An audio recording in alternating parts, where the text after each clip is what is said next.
all of a sudden I don't cook anymore. What happened? Let's discuss what's changed. That's today on the Tow Piglet YouTube channel.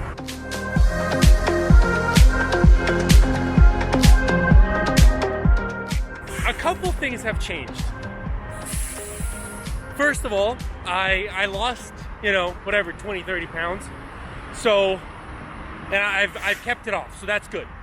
But the thing what that did for me, okay, was it fundamentally changed my relationship with food. Okay, let's jump into the truck. So, why I don't cook why don't I cook at the truck, with the truck, whatever. Why I don't cook on the road anymore. And I think I already started by saying I was walking back to the truck stop. I didn't watch what I said. I think I was saying that, like, my relationship with food has changed completely. Why is that? Okay, so first of all, you got to understand that I don't smoke, I don't drink, you know what I mean? I don't do, I don't do anything fun, interesting, you know what I mean? And so, my only vice this entire time has been food. You know, that's why I was gaining weight slowly. That's why, like, all of that stuff makes sense now. So, and that was like my weakness, you know? What switching to carnivore did was totally switch that. It made food all of a sudden, like, it's basically how I can explain it is it switched food from being something you do fun to being work. It's just work. How do you make a hobby not interesting anymore? You make it your job, right? Is that how it goes? And so having that, like, shift in perspective because of the carnivore diet was really beneficial. But the problem is now food is just uninteresting. Good food, bad food, I don't care. I need to eat to stay alive, so that's what I'm gonna do. I'm just gonna eat. Okay, well, how do you manage weight now? And so what I do instead, which I think is the easier way, try to eat a little healthier, right? I don't eat fast food all the time. I still say no to like 90% or 95%. I say no to like sweets, right? No carbs, no sugar, or like just do your best to limit carbs and sugar. That's my goal. So that means, you know, no candy, no chocolate, no pastas, breads, and stuff like that. Just do your best. And so that's step one. Step two is I eat a lot of salads. I drink basically only water. I have a sugar-free Gatorade here and there, rarely, but still, I have it occasionally. So carnivore, it changed my relationship with food. It's also helped me eat a little cleaner. But the other thing is, like, I try to keep my health important, but now that I'm not so much overweight, it's kind of like a lower priority. It's like I try to take care of the 3, 4, maybe 5 things that are absolutely high risk, right? Like, not high risk, but like most urgent. This is the most critical, most urgent thing that has to be done. And when I was 285 or whatever, that was critical. And so I'm down to like 250 and change, whatever, depending, somewhere in there.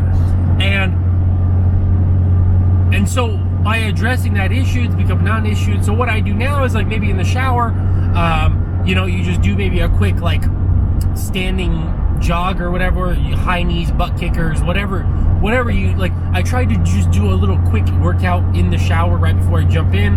I try to, like, jog to and from the truck stops.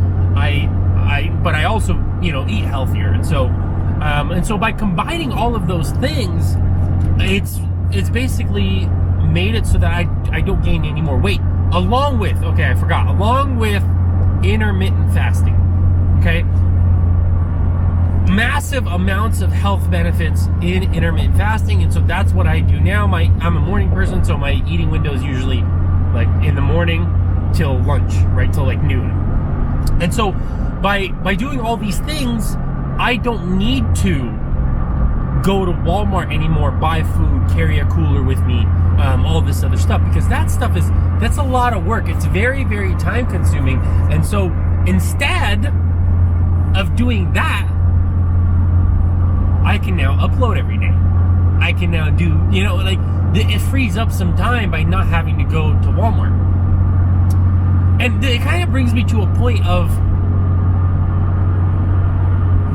the amount of resistance that you'll experience by trying to achieve a goal. Right? What is the goal, and how much resistance are you okay with to achieve that goal? And when it was critical, I was okay with some resistance. And resistance, or I mean, not resistance, maybe friction. That's a better word, friction. Because it's like, man, while with ELD, you gotta plan your 30-minute break so that you can go shopping instead, right? Not actually, like, it's not that shopping is an on-duty event. It's not. You're shopping for food, you know what I mean? That's like, oh, going out to eat, this is an on-duty event. No, it's not. But it's not an actual break, it's not like you get to take a load off, you get to hang out. No, it's like, oh, I gotta get this food, get this hot sauce, whatever. And so it's now not a break, and you gotta plan ahead. You can't buy too much food or else it goes bad. And it was a lot of work. And so because I've kind of basically a little bit reached my goal, I am now not okay with that friction. I hope that makes sense, right? And this is the kind of, like, you can apply that with everything. What's the friction to achieve the goal? Like, think about it, And so I've really tried to reduce the amount of friction I experience by uploading every day. This is the only way you can do something consistently, reduce the amount of friction. Because the more friction there is, the less likely you will achieve your goal. And so you can apply reducing the amount of friction to everything. You know what I mean? It needs to be really easy to tarp. It needs to be really easy to strap down loads, to do maintenance, to do whatever in trucking, to fill out carrier packets. It needs to be really easy. And so that's why it's like, yeah, I've achieved my goal, and at that time I reduced the amount of friction required, and now I reduced it even less by not even cooking it at my truck anymore. And so I feel like I've been ranting for a while, and but anyways, long story short, you guys, like, it was okay, it's fine for a short time, but long term, unless you have a legitimate cooler, unless you have and not a cooler, unless you have an actual fridge, it's too much of a headache to actually cook. You know what I mean? Or you're just doing microwave meals or whatever, but to actually cook a steak or some eggs or whatever the case would be, I would rather apply my creativity somewhere else instead of figuring out what to cook. Right? Because what's that? Decision fatigue. That's what you experience over time also. Like, oh, what should I buy to cook? So, but anyway, so that's going to do it for this video. Let me know in the comments below. Do you agree? Do you disagree? I don't even want to mention not the sanitary, but the food grade or the food temperature, sanitation, all this other stuff. You know what I mean? Because I didn't. It's not like you clean your grill like you do at home. All this other stuff. But whatever. We're not even gonna get into that rabbit hole. But anyway, so that's gonna do it, you guys. I feel like I've ended the video already 3 times.